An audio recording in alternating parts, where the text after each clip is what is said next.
विंशः सर्गः। राजा दशरथ का विश्वामित्र को अपना पुत्र देने से इनकार करना और विश्वामित्र का कुपित होना। विश्वामित्र जी का वचन सुनकर नृपश्रेष्ठ दशरथ 2 घड़ी के लिए संज्ञा शून्य से हो गए। फिर सचेत होकर इस प्रकार बोले, महर्षि, मेरा कमल नयन राम अभी पूरे 16 वर्ष का भी नहीं हुआ है। मैं इसमें राक्षसों के साथ युद्ध करने की योग्यता नहीं देखता। ये मेरी अक्षौहिणी सेना है, जिसका मैं पालक और स्वामी भी हूं। इस सेना के साथ मैं स्वयं ही चलकर उन निशाचरों के साथ युद्ध करूंगा। ये मेरे शूरवीर सैनिक, जो अस्त्र विद्या में कुशल और पराक्रमी हैं, राक्षसों के साथ जूझने की योग्यता रखते हैं। अतः इन्हें ही ले जाइए। राम को ले जाना उचित नहीं होगा। मैं स्वयं ही हाथ में धनुष ले युद्ध के मुहाने पर रहकर आपके यज्ञ की रक्षा करूंगा, और जब तक इस शरीर में प्राण रहेंगे तब तक निशाचरों के साथ लड़ता रहूंगा। मेरे द्वारा सुरक्षित होकर आपका नियमानुष्ठान बिना किसी विघ्न बाधा के पूर्ण होगा। अतः मैं ही वहां आपके साथ चलूंगा। आप राम को न ले जाइए। मेरा राम अभी बालक है। इसने अभी तक युद्ध की विद्या सीखी ही नहीं है। ये दूसरे के बलाबल को नहीं जानता है। ना तो ये अस्त्र बल से संपन्न है और न युद्ध की कला में निपुण ही। अतः ये राक्षसों से युद्ध करने योग्य नहीं है, क्योंकि राक्षस माया से, छल कपट से युद्ध करते हैं। इसके सिवा राम से वियोग हो जाने पर मैं 2 घड़ी भी जीवित नहीं रह सकता।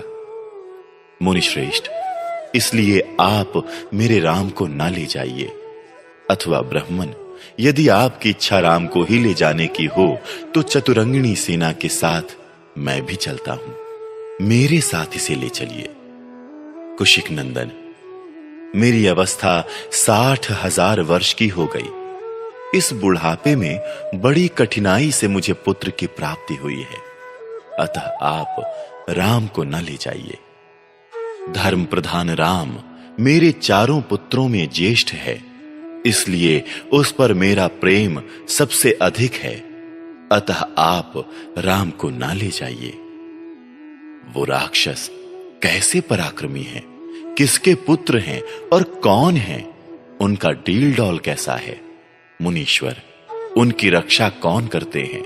राम उन राक्षसों का सामना कैसे कर सकता है। ब्राह्मण, मेरे सैनिकों को या स्वयं मुझे ही उन माया योधी राक्षसों का प्रतिकार कैसे करना चाहिए। भगवान, ये सारी बातें आप मुझे बताइए। उन दुष्टों के साथ युद्ध में मुझे कैसे खड़ा होना चाहिए, क्योंकि राक्षस बड़े बलाभिमानी होते हैं। राजा दशरथ की इस बात को सुनकर विश्वामित्र जी बोले, महाराज, रावण नाम से प्रसिद्ध एक राक्षस है, जो महर्षि पुलस्त्य के कुल में उत्पन्न हुआ है।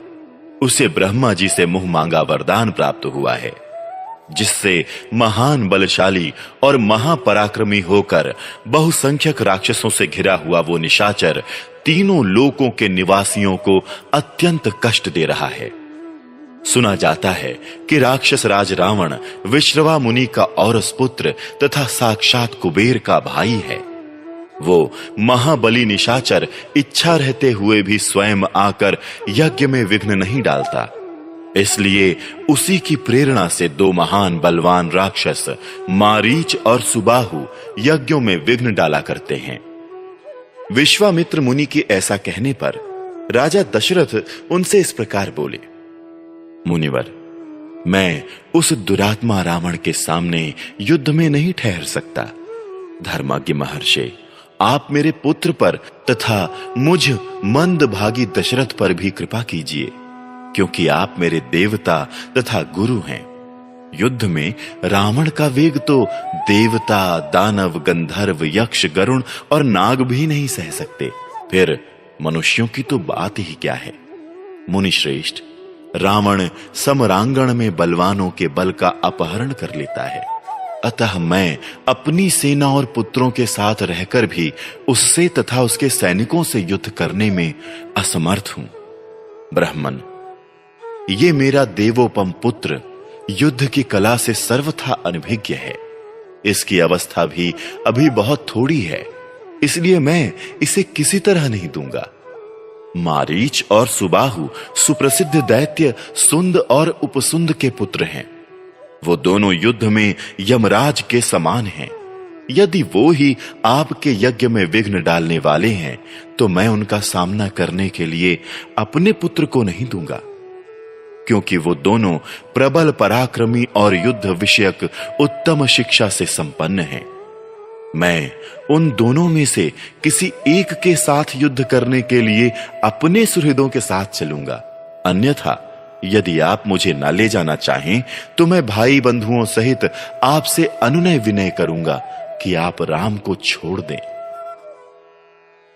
राजा दशरथ के ऐसे वचन सुनकर विप्रवर कुशिक नंदन विश्वामित्र के मन में महान क्रोध का आवेश हो आया। जैसे यज्ञशाला में अग्नि को भली भांति आहुति देकर घी की धारा से अभिषिक्त कर दिया जाए और वो प्रज्वलित हो उठे, उसी तरह अग्नितुल्य तेजस्वी महर्षि विश्वामित्र भी क्रोध से जल उठे। इस प्रकार श्री वाल्मीकि निर्मित आर्ष रामायण आदि काव्य के बालकांड में 20वां सर्ग पूरा हुआ।